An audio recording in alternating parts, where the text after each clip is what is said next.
पुण्यनगरीची ग्रामदेवता असलेलं तांबडी जोगेश्वरी हे शक्तिपीठ फार महत्वाचं आहे। याच परिसरात असलेल्या गणपतीला श्री तांबडी जोगेश्वरी गणपती असं संबोधलं जातं। इसवी सन 1545 मध्ये तुकाराम बेंद्रे यांनी एक लहानसं देऊळ बांधलं होतं।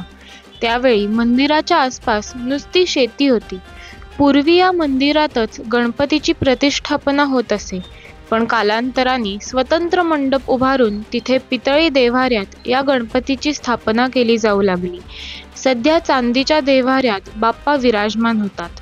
या गणपतीचे वैशिष्ट्य म्हणजे या श्रींच्या मूर्तीचे दरवर्षी विसर्जन केले जाते। येथे दरवर्षी पुन्हा नव्या मूर्तीची स्थापना केली जाते।